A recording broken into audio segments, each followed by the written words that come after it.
Kaidok Sharmurti DYFI Luajo by Himboto Klaizaka DYFI Hostage Center reporting Pandarogay Convention Klaizaka Himboto Yaksibodone Bilunia Bedek Havoni Shimi Shanong Tila Angrikasa Motorsten Yaksibodone Belunia Bedek Havanok Biskango Fai Panaka Aramanjaka DYFI Haste Tangfang Shodosho Eva Adong Comrade Indrajit Saha Gautam Ghosh Bilunia Bukastini Tangfang Kasko Morrison Dr. Kopi Kubuni Adong Rao July Mas Bepi বামপন্থী দুটি যুব সংগঠন DYFI এবং TYF গোটা রাজ্যব্যাপী ৬ দফা দাবিতে সেখানে আন্দোলন কর্মসূচিতে নামবেন।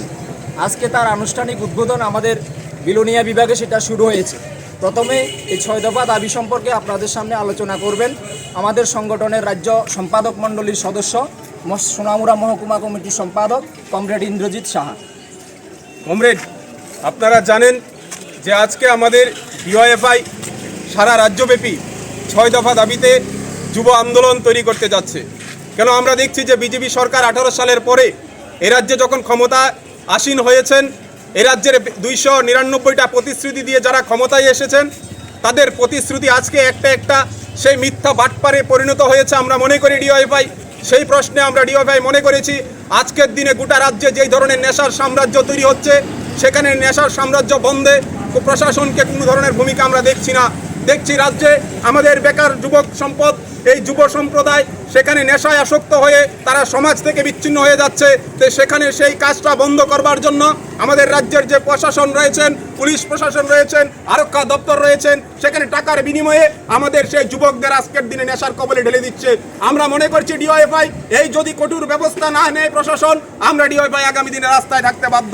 কেন আমরা মনে করেছি যে আমাদের বেকার যুবকদের জন্য যে প্রতিশ্রুতি ছিল বছরে 50,000 চাকরি, মিস কলে চাকরি, ঘরে ঘরে রোজগার, এই যে প্রতিশ্রুতি নির্বাচনের আগে প্রতিশ্রুতি যারা দিয়ে ক্ষমতায় এসেছিলেন, আমরা মনে করেছি আজকের দিনে আমাদের বেকার যুবকদের জন্য একটা ভয়ঙ্কর পরিস্থিতি ত্রিপুরা রাজ্যের সম্মুখীন হতে যাচ্ছে।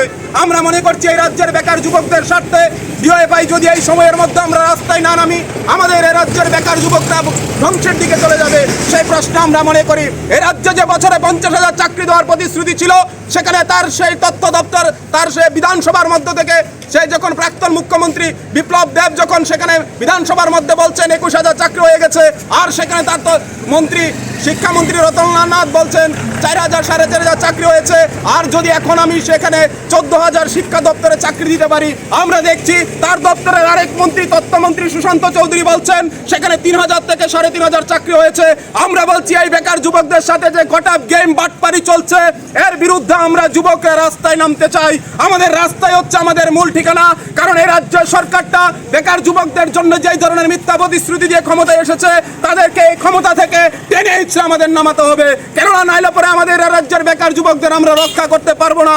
রাজ্যের বামফ্রন্ট সরকার, আমরা মনে করি সকল অংশের মানুষকে ঐক্যবদ্ধ হয়ে এই সরকারটা যে মানুষের সাথে বিচারিতা করছে তার বিরুদ্ধে রাস্তায় নামায় দরকার। রাস্তায় হবে আমাদের পথ চেনা। এই কথাগুলি বলে সকলকে সংগ্রামী অভিনন্দন জানিয়ে আমার সংক্ষিপ্ত আলোচনা এখানে শেষ করছি। ইনকিলাব জিন্দাবাদ, ডিওয়াইএফ জিন্দাবাদ। আমাদের গোটা রাজ্যে এই রাজ্যের গণতন্ত্র পুনরুদ্ধারের স্বার্থে আমরা লড়াই আগামী দিনে জারি রাখবো। আমাদের এই রাজ্যের মানুষের অধিকার, মানুষের কথা বলবার যে অধিকার কেড়ে নেওয়া হয়েছে সেই অধিকার ফিরিয়ে নেওয়ার প্রশ্নে আমরা ডিওয়াইফাই আগামী দিনে রাস্তায় নেমে এর প্রতিবাদ করে রাজ্যের গণতন্ত্রকে ফিরিয়ে আনার প্রশ্নে আমরা মনে করি এই ৬ দফা দাবি অত্যন্ত গুরুত্বপূর্ণ দাবি। এই ৬ দফা দাবিতে গোটা আজকের বিলোনিয়া মহকুমা কমিটি আমাদের সেখানে